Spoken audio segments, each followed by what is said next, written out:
Hello student, इस channel में आपका स्वागत है। तो आज हम आपके लिए लेके आए हैं गाला असाइनमेंट 2023 सॉल्यूशन धोरण 10 हिंदी प्रश्न पत्र 2 विभाग बी। निम्नलिखित प्रश्नों के नीचे दिए गए विकल्पों में से सही विकल्प चुनकर उत्तर लिखिए। मोती और धागा खाली जगह के प्रतीक है। जवाब एकाकार।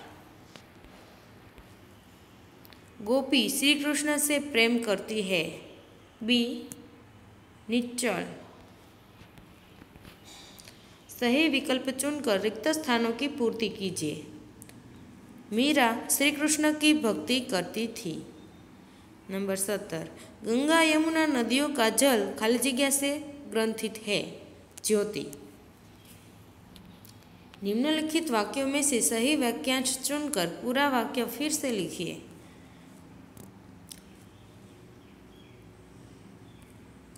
खरहा भाग क्योंकि। जवाब ए शिकारी कुत्ता पीछे पड़ा था।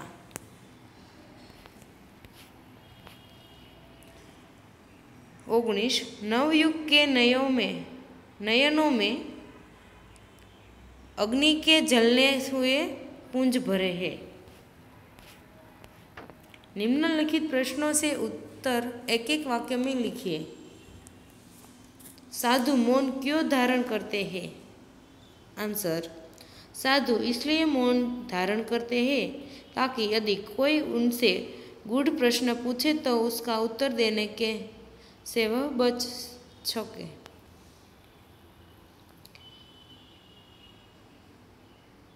महाजागरण गजन से किसकी प्राप्ति होगी? जवाब महाजागरण गजन से लोगों के निरंतर चेतना की प्राप्ति होगी। कश्मीरी हवा क्या करती है? कश्मीरी हवा गीत गाती है। निम्नलिखित प्रश्नों से उत्तर 2-3 वाक्यों में लिखिए। नंबर 23 तोते ने सूखे वृक्ष पर रहने का कारण क्या बताया? क्या आप उसे ठीक समझते हो? आंसर तोते ने सूखे पेड़ पर रहने का कारण यह बताया था कि जब से उसका जन्म हुआ था तब से वह वृक्ष पर था। वह वृक्ष उनके सुख दुख का साथी था। इस वृक्ष ने ही उसको गाना, उड़ना और मुस्कुराना सिखाया।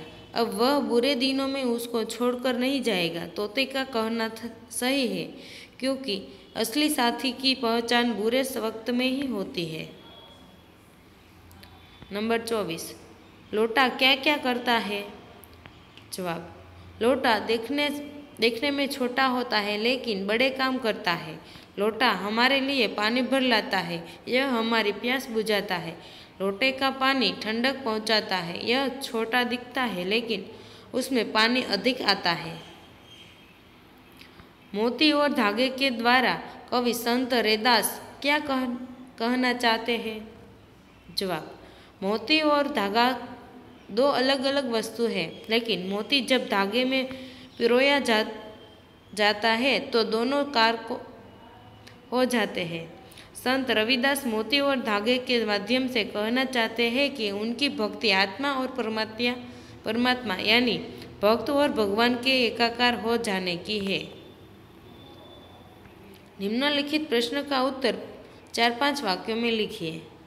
नंबर 25 कृष्ण की मुरली का व्रज की स्त्रियों पर क्या प्रभाव पड़ा?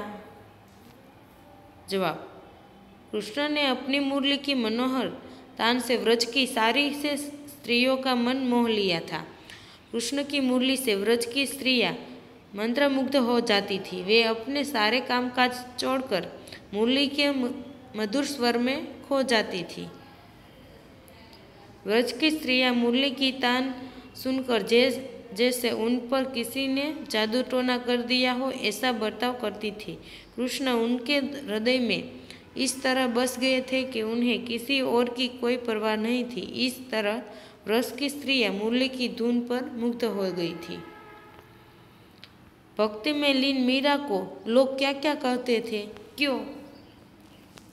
जवाब भक्ति में लीन मीरा को लोग पागल और दीवानी कहते थे। भक्ति में लीन मीरा को लोग लाज का ध्यान नहीं रहता था, इसलिए लोग मीरा के बारे में तरह तरह की बातें बनाते थे।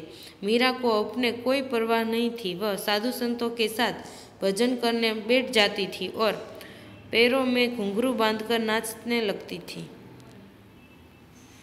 मीराबाई की सास को लगता था कि मीराबाई को लोग लाज की परवाह नहीं है, लोग और इससे उनके कुल का नाम खराब होगा, इसलिए उनकी सास उनको कुल ना शिकवती थी।